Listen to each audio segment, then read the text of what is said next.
तो गुलाम नबी कांग्रेस की गुलामी से फाइनली हो चुके हैं आजाद। Ghulam Nabi Azad, the Congress party has quit from all party positions. A huge setback for the Congress party. और अगर आपको पता ना हो तो पिछले 8 सालों में गुलाम नबी आजाद की तरह ही 70 से ऊपर कांग्रेस लीडर्स ने अपना इस्तीफा देके दूसरी पार्टीज ज्वाइन की हैं। और ऑलमोस्ट इन सारे लीडर्स ने गांधी परिवार की कांग्रेस के ऊपर मोनोपोली, उनकी डिक्टेटरशिप और उनके एरोगेंस यानी अहंकार को ब्लेम किया है। अब सवाल ये उठता है कि क्यों राहुल गांधी और गांधी फैमिली अपनी ही फैमिली की पार्टी को इतनी बुरी तरह से बर्बाद कर रहे हैं? इसके पीछे क्या प्लान हो सकता है? देखिए, हो सकता है कि कोई प्लान हो ही ना। Some men just want to watch the world burn. Do I really look like a guy with a plan? I'm a dog chasing cars. I wouldn't know what to do with one if I caught it. You know, I just do things. But ultimately हम कांग्रेस के इतने सारे leaders ने जो party छोड़ी है इसके बारे में थोड़ी बात करेंगे और आपको ये भी बताएंगे कि क्यों मेरे हिसाब से कांग्रेस पार्टी की इतनी बुरी दुर्दशा होना एक्चुअली इंडियन डेमोक्रेसी के लिए अच्छी चीज नहीं है।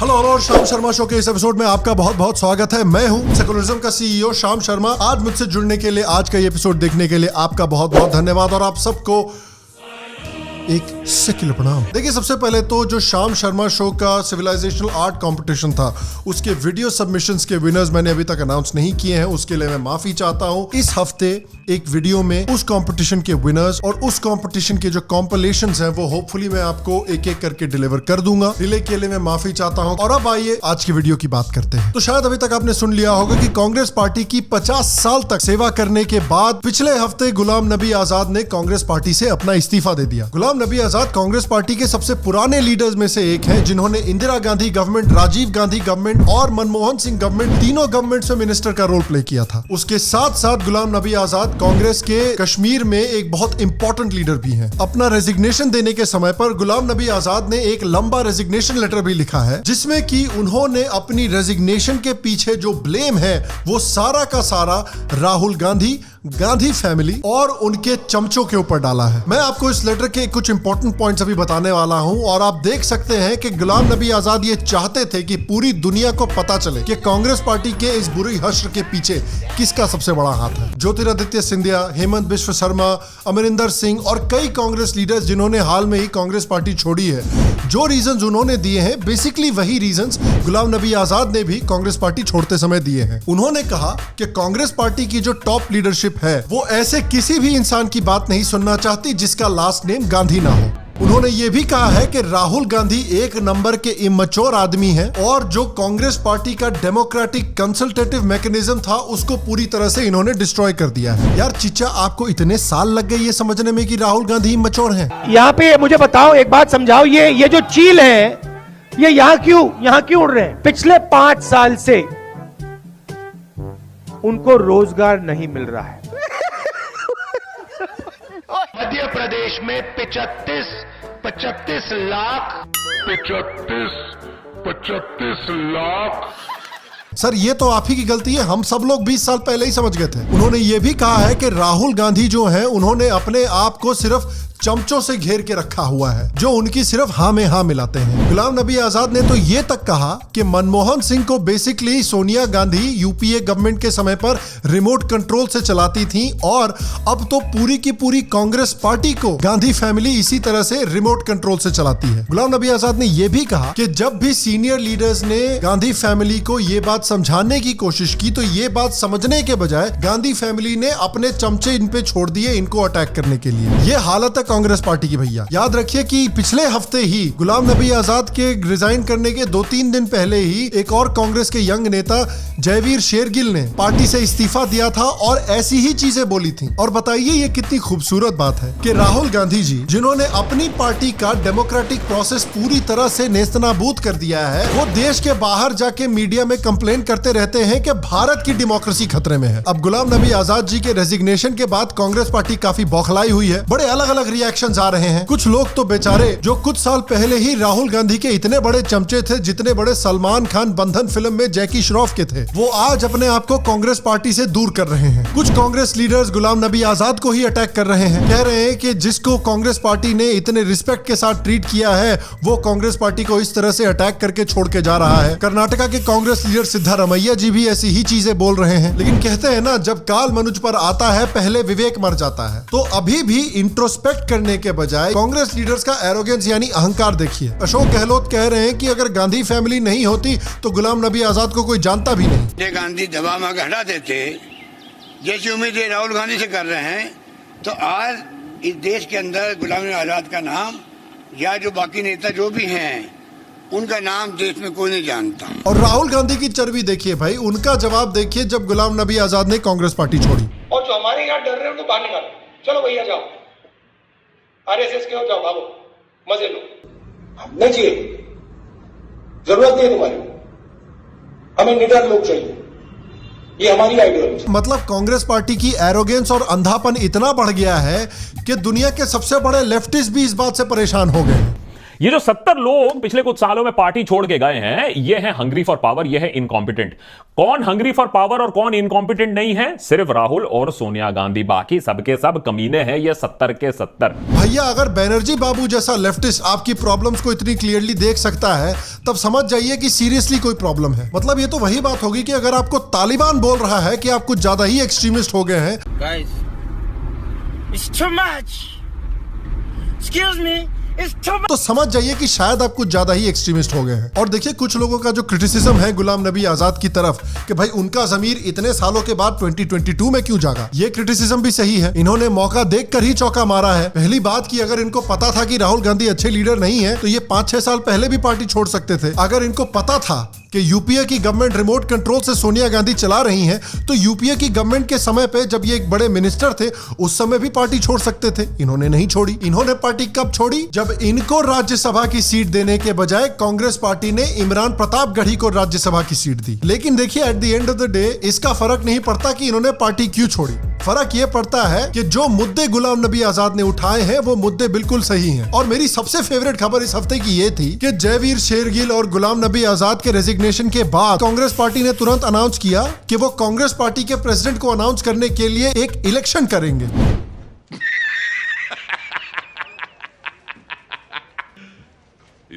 वाह, कांग्रेस पार्टी में इलेक्शन असदुद्दीन ओवैसी के राम मंदिर को डोनेशन देने के बराबर है। आइए देखते हैं कि कांग्रेस पार्टी के इस इलेक्शन में कौन कौन बड़े कैंडिडेट्स हैं। कैंडिडेट नंबर 1 है राहुल गांधी, कैंडिडेट नंबर 2 है सोनिया गांधी, कैंडिडेट नंबर 3 है प्रियंका गांधी, कैंडिडेट नंबर 4 ओ नहीं बस यही लोग हैं। वैसे यार कांग्रेस पार्टी एक फॉरेनर तक को प्रेसिडेंट बनाने को तैयार है और आप लोग कहते हैं कि कांग्रेस पार्टी में डेमोक्रेसी खत्म हो रही है। और देखिए गुलाम नबी आजाद जैसे एक सीनियर लीडर का पार्टी छोड़ना इसको लाइटली नहीं लेना चाहिए, क्योंकि ये कांग्रेस पार्टी के सबसे इंपॉर्टेंट कश्मीर के लीडर हैं। इनफैक्ट ये इतने इंपॉर्टेंट हैं कि फारूक अब्दुल्ला ने भी कहा कि कांग्रेस पार्टी को गुलाम नबी आजाद को मनाकर वापस पार्टी में लाना चाहिए। 2014 में जम्मू कश्मीर में जो इलेक्शंस हुए थे उसमें कांग्रेस ने 12 सीटें जीती थी और एक्सपर्ट्स का मानना है कि इन सीटें जीतने के पीछे गुलाम नबी आजाद का बहुत बड़ा हाथ था। गुलाम नबी आजाद के रेजिग्नेशन के बाद 6 और कांग्रेस के लीडर्स ने जम्मू कश्मीर के रेजिग्नेशन अपना दिया है। सोर्सेज एक्सपेक्ट कर रहे हैं कि और भी रेजिग्नेशन आने वाले हैं कांग्रेस पार्टी के जम्मू कश्मीर यूनिट से। और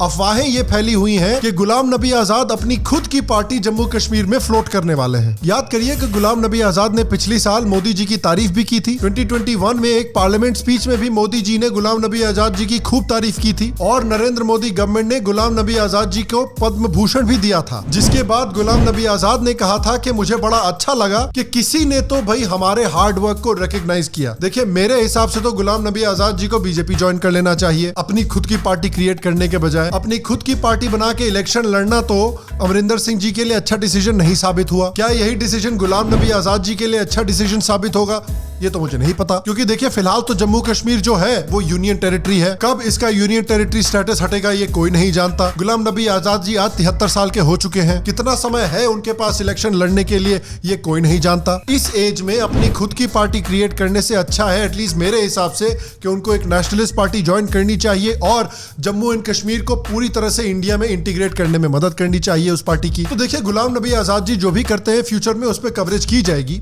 लेकिन मेरा ये मानना है कि बीजेपी की जो ऑपोजिशन है उसका इतना बुरा हाल होना इंडियन डेमोक्रेसी के लिए अच्छी चीज नहीं है। मेरे हिसाब से इंडिया को एक अच्छी सेंट्रिस्ट ऑपोजिशन पार्टी की जरूरत है और कांग्रेस पार्टी 2014 के बाद एक ऐसी अच्छी सेंट्रिस्ट ऑपोजिशन पार्टी बन सकती थी। लेकिन याद कीजिए कि जयवीर शेरगिल जिन्होंने पिछले हफ्ते कांग्रेस छोड़ी है, उन्होंने अपनी रेजिग्नेशन लेटर में क्या कहा कि कांग्रेस पार्टी जो है उसको कुछ फार लेफ्ट आइडियोलॉजी के लीडर्स कंट्रोल कर रहे हैं। तो कांग्रेस के पास ये ऑप्शन था कि वो एक सेंट्रिस्ट ऑपोजिशन पार्टी बनती बीजेपी के खिलाफ, लेकिन उन्होंने डिसाइड किया कि भैया हम इलेक्शन जीतने के लिए बीजेपी से लड़ने के लिए एकदम फार लेफ्ट में चले जाएंगे और आम आदमी party, RJD, Trinamool Congress party, AIMIM जैसी पार्टीज के साथ जाके खड़े हो जाएंगे। ये ऐसी पॉलिटिकल पार्टीज हैं जिनका पूरा का पूरा पॉलिटिकल एजेंडा है कास्ट, लैंग्वेज और रिलीजन के नाम पे देश को पोलराइज करना और अपीसमेंट करना। देखिए, भारत के लोगों ने पिछले 8-10 सालों में ये पॉलिटिकल पार्टीज को दिखाया है कि वो हिंदुत्व से नफरत नहीं करते, वो हिंदुत्व के साथ कंफर्टेबल फील करते हैं। वो चाहते हैं कि भारत एक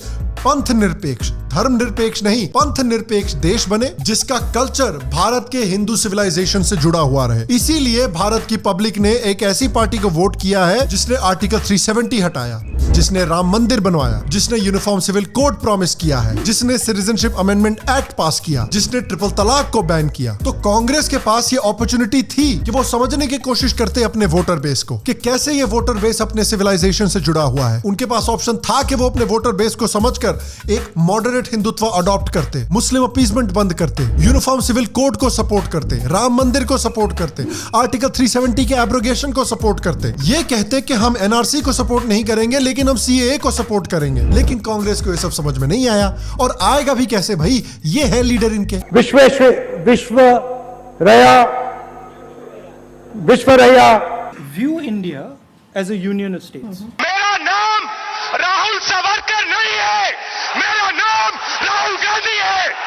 हम मालूम है तेरे बाप को मत सिखा चल। तो कांग्रेस ने क्या किया कि स्मार्ट पॉलिटिक्स खेलने के बजाय वो भी बाकी ऑपोजिशन पार्टीज की तरह बिल्कुल फार लेफ्ट में चले गए और बीजेपी को फार राइट पार्टी बोलने लगे। और पब्लिक ने बीजेपी की पॉलिसीज को देखा, उन्होंने देखा कि चलिए आपको बीजेपी पसंद हो या ना पसंद हो, लेकिन इनकी पॉलिसीज फार राइट तो है नहीं। और इसलिए पब्लिक ने बीजेपी को और उनकी पॉलिसीज को नया सेंटर मानना शुरू कर दिया, जिसकी वजह से आप बीजेपी का पॉलिटिकल परफॉर्मेंस देख ही सकते हैं। बीजेपी के जो मेन एजेंडास थे वो बेसिकली सेंट्रिस्ट एजेंडास बन गए और इसलिए आज भारत में सिर्फ दो साइड्स हैं, सेंटर राइट और फार लेफ्ट। देखिए, फार लेफ्ट में ऑलरेडी बहुत सारा कंपटीशन है, हमको सेंटर और सेंटर राइट में कंपटीशन चाहिए। भारत में किसी भी एक पार्टी का पूरी तरह से डोमिनेंट होना अच्छी बात नहीं है। इससे क्या होता है कि जो डोमिनेंट पार्टी है उसमें कंप्लेसेंसी आ जाती है और ये कंप्लेसेंसी आप बीजेपी में देख सकते हैं, चाहे लॉ एंड ऑर्डर की बात हो, चाहे फ्री स्पीच की बात हो, इकोनॉमिक डेवलपमेंट की बात हो या फिर मंदिरों को गवर्नमेंट के चंगुल से छुड़ाने की बात हो। भारत को एक ऐसी सेंट्रिस्ट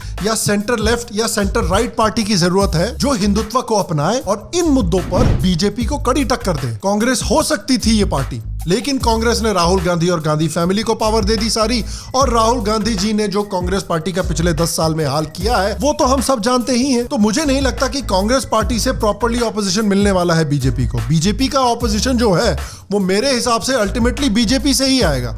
अगर बीजेपी अगला इलेक्शन भी जीत जाती है और सारे बड़े पॉलिटिकल लीडर्स बीजेपी में ही आ जाते हैं तो उनके बीच में ऑपोजिशन होगी, उनके बीच में लड़ाई होगी और बीजेपी से ही बीजेपी का कंपटीशन निकल कर आएगा। और मैं आपसे पूछना चाहता हूं कि आपके हिसाब से क्या कांग्रेस पार्टी बीजेपी की मेन ऑपोजिशन पार्टी बन सकती है?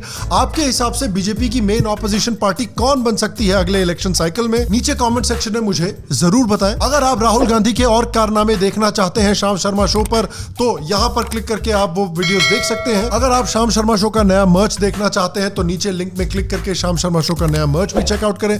अगर आप शाम शर्मा शो के पेट्रन बनना चाहते हैं और शाम शर्मा शो का मग क्लब ज्वाइन करना चाहते हैं तो नीचे लिंक पर क्लिक करके शाम शर्मा शो के पेट्रन भी जरूर बने। बाकी मैं आपसे अगले एपिसोड में मिलूंगा और तब तक स्वस्थ रहे, सुखी रहे, फिर मिलेंगे और आप सबको एक सेकंड